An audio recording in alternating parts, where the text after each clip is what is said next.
उठने बैठने सभी कार्य को करने के लिए किस चीज की आवश्यकता होती है?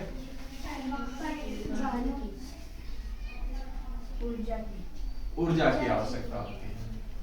और ऊर्जा हमें किन स्रोतों से प्राप्त होती है?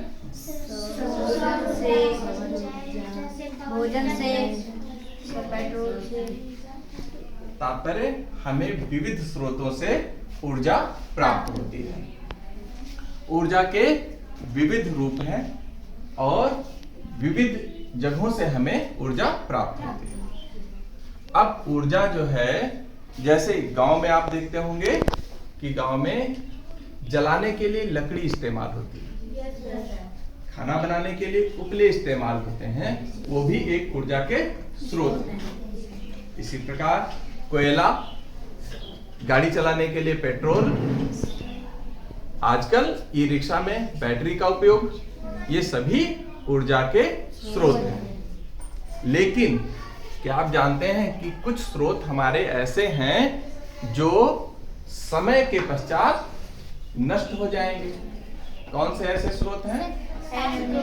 डीजल, जैसे मिट्टी का तेल, कोयला। अच्छा, मिट्टी का तेल, पेट्रोल, डीजल, कोयला आदि ऐसे स्रोत हैं जो एक समय के पश्चात समाप्त हो जाएंगे।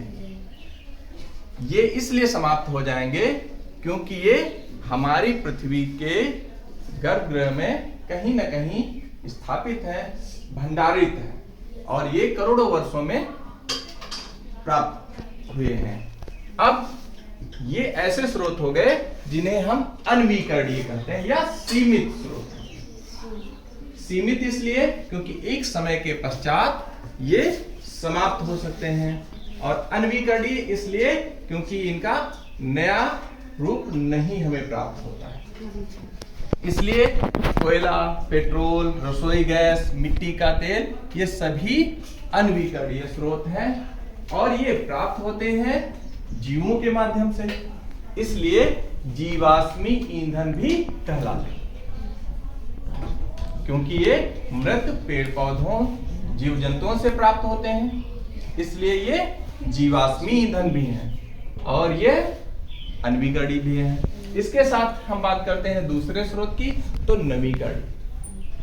नवीकरणीय स्रोत कौन कौन से होते हैं? जल शक्ति, वेरी गुड। जैव ऊर्जा, सौर ऊर्जा, जल शक्ति, पवन ऊर्जा, वन जैव मात्रा ऊर्जा और पृथ्वी भूतापीय ऊर्जा, ये विभिन्न प्रकार की ऊर्जा के स्रोत हैं और इनका सबसे बड़ा मूल स्रोत है सूर्य। क्योंकि सभी ऊर्जाएं इसमें जो उत्पन्न हो रही हैं वो सूर्य से, और सूर्य में अभी अरबों वर्षों तक ऊर्जा संचित है और वो वहां से हमें प्राप्त होती जा रही है और उसी से विभिन्न प्रकार के ऊर्जा के रूप हमें यहाँ पर मिल रहे हैं। जैसे जैव ऊर्जा के रूप में बात करें या सौर ऊर्जा के, तो सौर ऊर्जा को ही विभिन्न रूपों में रूपांतरित करके हम प्रयोग में लाते हैं। आपने देखा होगा सोलर प्लेट। सोलर प्लेट छत पे लगा देते हैं और नीचे बैटरी रख करके उसमें संचित कर लेते हैं और डायरेक्ट ग्रिड को भी भेजी जा सकती है। इसके साथ ही जल शक्ति आपने देखा होगा।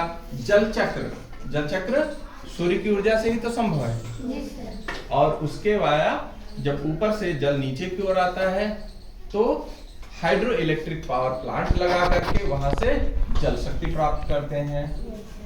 पवन ऊर्जा, जहां पर रेगिस्तानी रीजन होता है, जहां पर हवाएं बहुत तेज चलती हैं, वहां पर बहुत बड़े बड़े पंख वाले पंखे लगाए जाते हैं और वो जब घूमते हैं तो उनसे एक टरबाइन जोड़ दी जाती है, तो पवन चक्की बनाई जा सकती है, विंड मिल बनाई जा सकती है और उससे ऊर्जा का उत्पादन भी किया जा सकता है। इस प्रकार हम देखते हैं कि ऊर्जा के दो रूप प्रमुख हैं, एक नवीकरणीय और दूसरा अनवीकरणीय।